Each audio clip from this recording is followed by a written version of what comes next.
Hello students, welcome to Tanmay's Tuition Center YouTube channel.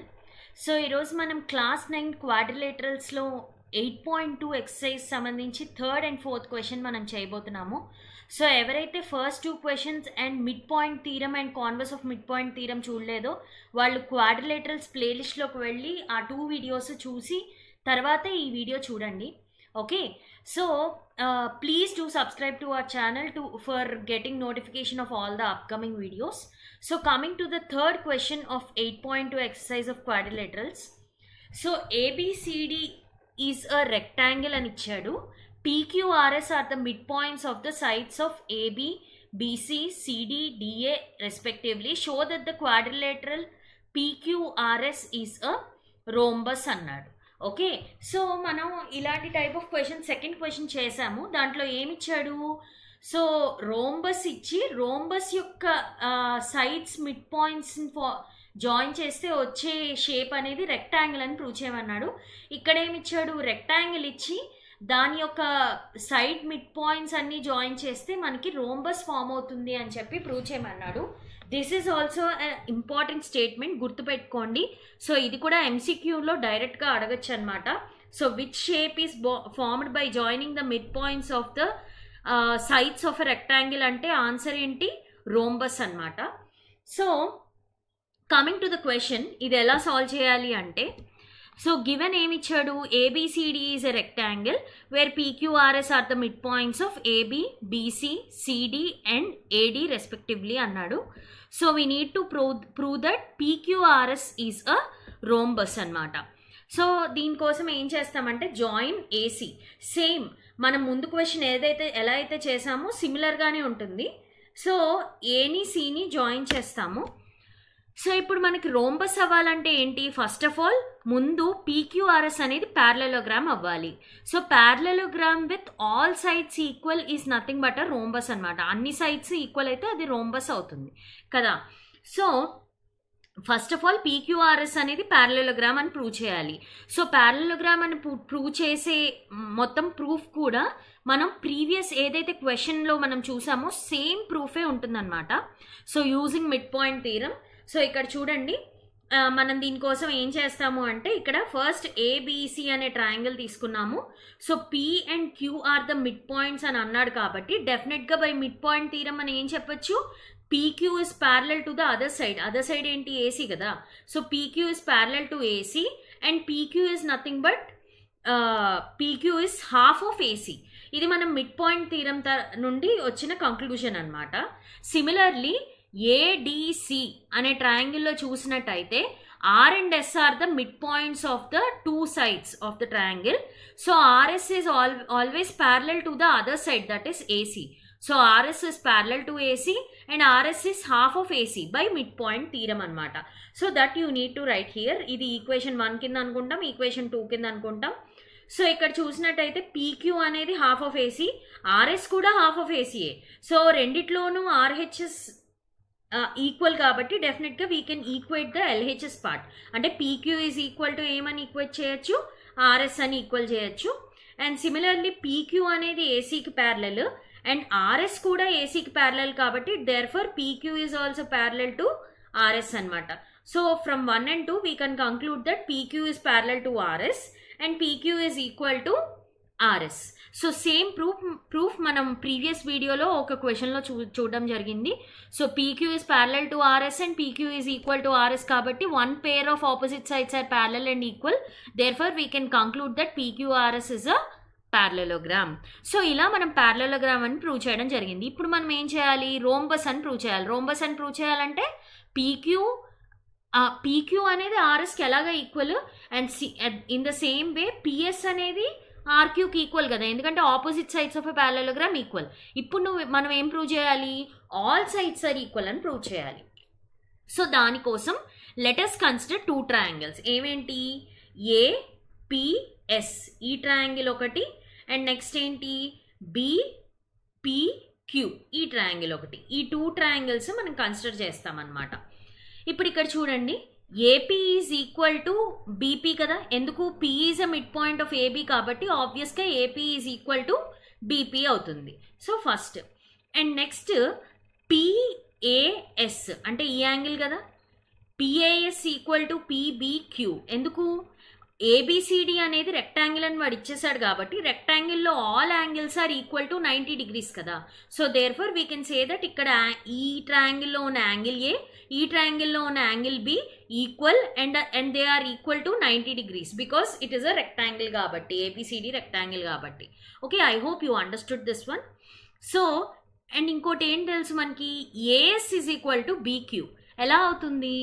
So మనకు already తెలుసు ABCD అనేది rectangle కాబట్టి opposite sides equal కదా, అంటే AD is equal to BC కదా.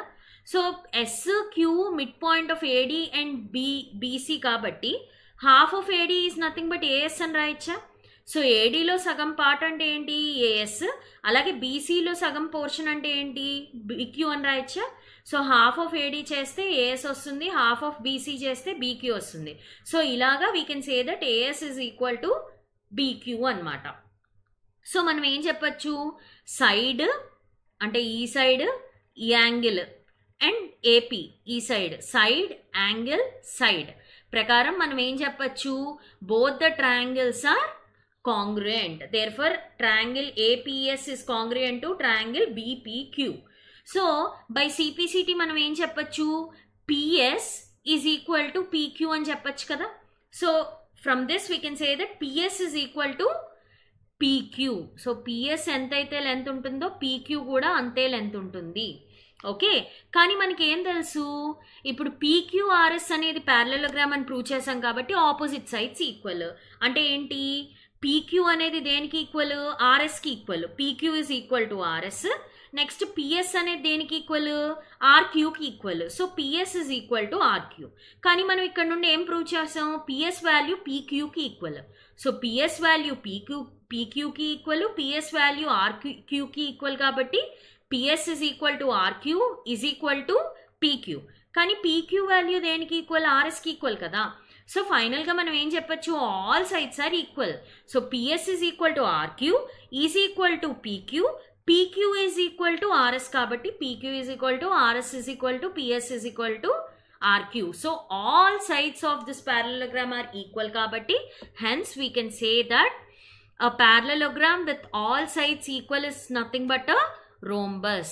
Ani rasi ikkada statement we can conclude that PQRS is a rhombus, hence proved ani rastaranamata. So very simple, just pause the video and do the question again, practice it again. Okay, I hope you understood this question. Let us quickly see the next part of the question. Okay, so next question that is, ఇక్కడ ఏమి ఇచ్చాడు, ABCD అనేది trapezium అన్నాడు, is a trapezium in which AB is parallel to DC అంట. So only one pair of sides parallel అయితే కనుక డెఫినెట్గా trapezium అవుతుంది కదా. సో దాంట్లో ప్యారలల్ సైడ్స్ ఏంటి, AB is parallel to DC అని ఇచ్చాడు. అండ్ ఇంకేమి ఇచ్చాడు, BD is a diagonal, E is a midpoint of AD. So E అనేది ADకి మిడ్ పాయింట్ అంటే ఏంటి, 2 ఈక్వల్ పార్ట్స్ కింద డివైడ్ చేస్తుంది. AE is equal to ED అవుతుంది. Okay, a line is drawn through point E నుండి ఒక లైన్ గీసామంట which is parallel to AB. So E నుండి డ్రా చేసిన లైన్ అనేది దేనికి ప్యారలల్, ABకి ప్యారలల్ అని ఇచ్చాడు. And intersects BC at F దగ్గర ఇంటర్సెక్ట్ అవుతుందంట ఈ line. Okay, show that F is a mid point of BC అని అడిగాడు. సో సింపుల్, ఏమిచ్చాడంటే AB is parallel to CD అన్నాడు, E అనేది మిడ్ పాయింట్ ఆఫ్ AD అన్నాడు, ఈ నుండి డ్రా చేసిన లైన్ ACని F దగ్గర మీట్ అవుతుంది అన్నాడు. సో ఇలా అయితే కనుక F అనేది ఏమవ్వాలంట, BCకి మిడ్ పాయింట్ అవ్వాలి అని ప్రూవ్ చేయమన్నాడు అనమాట. This is what we need to prove. So first given రాసేద్దాము. ABCD అనేది trapezium where AB is parallel to DC, E is the midpoint of AD. So E is midpoint of AD అంటే AE is equal to ED కదా. So అదే రాశాను ఇక్కడ. And EF is parallel to AB అని ఇచ్చాడు. So EF is parallel to AB అని రాస్తాము. So ఇప్పుడు ఇక్కడ మనం ఏం ప్రూవ్ చేయాలి, F is a mid point అన్నాడు. అంటే మిడ్ పాయింట్ అంటే ఏంటి, సింపుల్గా 2 ఈక్వల్ పార్ట్స్ కింద డివైడ్ చేస్తుంది BCని. So BF is equal to FC అని ప్రూవ్ చేస్తే we can say that F is a mid point of BC అనమాట. So this you need to prove. Okay, so ప్రూఫ్కి ఏం చేస్తాము అంటే ఇక్కడ ఈఎఫ్ అనేది మనం ఇక్కడ డీబీ ఉంది కదా డయాగ్నల్ని జీ అనే పాయింట్ దగ్గర మీట్ అవుతుందని మనం ఇక్కడ లేబుల్ చేద్దాం. So let G be a point on BD. So ఇక్కడ ఈ అనే లైన్ అంటే E is a mid point of AD, ఇది ఆల్రెడీ మనకి తెలుసు. సో ట్రయాంగిల్ ఏబిడి, సో ఇక్కడ కనిపిస్తుంది కదా ఏబిడి అనే ట్రయాంగిల్ కనిపిస్తుంది కదా. సో ఏబిడి అనే ట్రయాంగిల్లో ఈ అనేది మిడ్ పాయింట్ అన్నాడు. అండ్ ఇక్కడ మనకి ఏం తెలుసు, ఈఎఫ్ అనేది ప్యారలల్ టు ఏబి కాబట్టి డెఫినెట్గా EG is also parallel to AB కదా. So part of a parallel line is also parallel. So EF అనేది ఏబికి ప్యారలల్ అని ఇచ్చాడు కాబట్టి డెఫినెట్గా part of EF is EG కదా. So EG is also parallel to AB. So ఒకటి mid point and ఈ లైన్ అనేది ఒక సైడ్కి ప్యారలల్ అయితే కనుక by converse of mid point theorem we can say that G is also a midpoint of DB. So a line drawn through the midpoint of one side of a triangle is parallel to the other side, bisects the third side. ఇదే కదా మనం converse of BPT థీరంలో converse of mid point థీరంలో చూసాం. So E అనేది mid point of AD and EG అనేది parallel to AB కాబట్టి by converse of midpoint theorem we can say that G is a midpoint of BD. Okay, so this is the conclusion we got from this midpoint, converse of midpoint theorem. Okay, so ఇప్పుడు మనకి EF అనేది parallel to AB, కానీ వాడు ఏమి ఇచ్చాడు, AB is parallel to CD అన్నాడు కాబట్టి డెఫినెట్గా EF is also parallel to CD కదా. ఈఎఫ్ అనేది ఏబికి ప్యారలల్, ఏబి అనేది సిడికి ప్యారలల్, డెఫినెట్గా ఈఎఫ్ అనేది సిడికి ప్యారలల్ అవుతుంది కదా. సో అదే రాసాము, EF is parallel to CD. ఇప్పుడు ఏం చేస్తాము అంటే ఇక్కడ బీసీడి అనే ట్రయాంగిల్ కన్సిడర్ చేస్తాము. సో బీసీడి అనే ట్రయాంగిల్లో G is a midpoint of BD. ఇందాక మనం ప్రూవ్ చేసాం కదా by converse of mid point theorem, G is a midpoint of BD and this GF line is parallel to CD. ఇందాక మనం చూసాం కదా. So GF is parallel to CD. సో మనం మళ్ళీ converse of mid point theorem నుండి మనం ఏం చెప్పచ్చు, line drawn through the mid point of one side of a triangle parallel to the other side. Okay, bisects the third side. Third side ఏంటి ఇక్కడ BC కదా. సో దీన్ని bisect చేస్తుంది అంటే ఏంటి, F is a mid point of BC by converse of mid point theorem. So therefore F is a mid point of BC అని రాస్తారు. అంటే ఏంటి దాని meaning, BF is equal to FC అని అర్థం. Hence proved. వాడు ఏమడిగాడో అది మనం ప్రూవ్ చేసాం కదా. సింపుల్గా converse of mid point theorem తెలిస్తే కనుక మనకి సింపుల్గా ఈ క్వశ్చన్ అనేది సాల్వ్ చేయొచ్చు అనమాట. So I hope you all understood these two questions. So please pause the video and do the questions without seeing again. And ఏమైనా డౌట్ వస్తే కనుక మళ్ళీ రిఫర్ చేసుకొని మళ్ళీ ఒకసారి సొల్యూషన్ వినండి. Okay, so thank you so much for watching this video. If you have any doubts, please do comment in the comment section below and share it with your friends so that it will be useful for them as well. Thank you so much.